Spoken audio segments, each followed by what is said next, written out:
Out of the big time head coaches that's front and center right now. They're in front of every camera. This is rapper, entrepreneur, and Floridian Plies. Fighting for college football. They fighting, it gotta happen.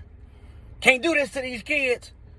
They need this. Just flat out preaching. Hopefully we can watch colleges play football. I love President Trump. He treated us very well. We went to the White House. I think he's doing a fantastic job. But a couple months ago, no one can find y'all for the Black Lives Matter movement. People stormed Normandy. I took some grandchildren over there. They knew there was going to be cashing. They knew they were going to be rich, but it was a way of life. No one could find y'all when these kids were screaming for injustice in the system. Coach O, I spoke with him. He's some coach. Y'all might have sent out a tweet. You might have walked with him somewhere. But why you ain't just send out a tweet about saving the football season? No, you in front of the cameras now. You got solutions and all.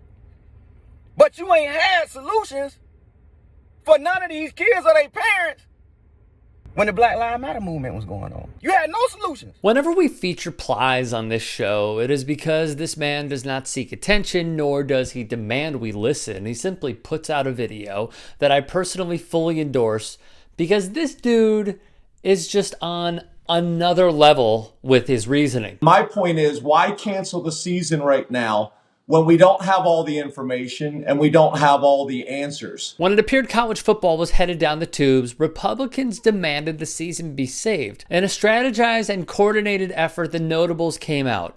Ohio Rep Jim Jordan, who follows a pattern in not caring for the livelihood of collegiate athletes. Georgia Senator Kelly Loeffler, a big proponent of disabling freedom of speech, blabbered her own thoughts. Nebraska Senator Ben Sasse followed on the same line with this thinking. Why?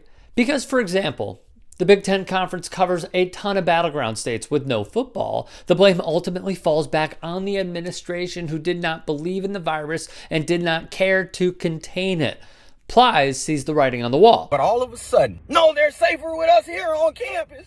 They're safer. We can't let them go back home. No. Rightfully so, he mocks the NCAA's response. This virus is statistically close to zero threat to college-age kids.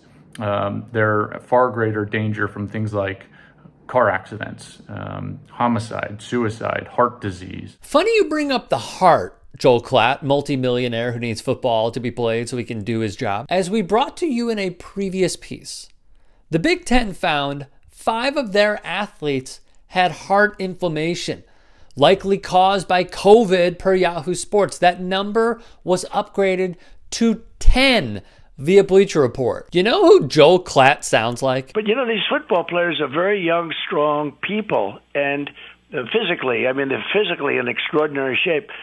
So they're not going to have a problem. You're not going to see people, could it happen? But I doubt it. You're not going to see people dying. Just not true. Another example, how about in the state of Washington? Eli Sevener, a standout baseball player and football player, at just 19 years old, died of coronavirus. Plies sees what the NCAA is doing. It's why Bill Plaschke of the LA Times wrote this. While the students are ordered to stay home, the athletes are being essentially ordered to go back to work.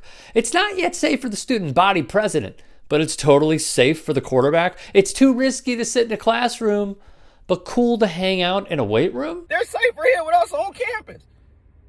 So if you know how bad it is for them back home, why wasn't you fighting for the injustice in the system?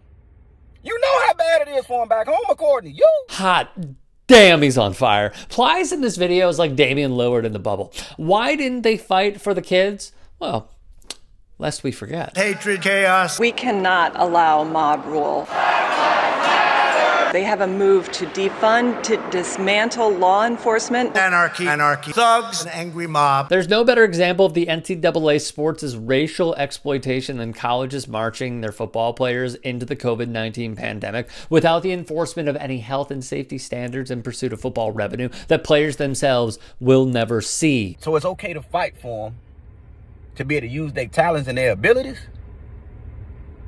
but it ain't okay to fight for them when they trying to get some equality and justice.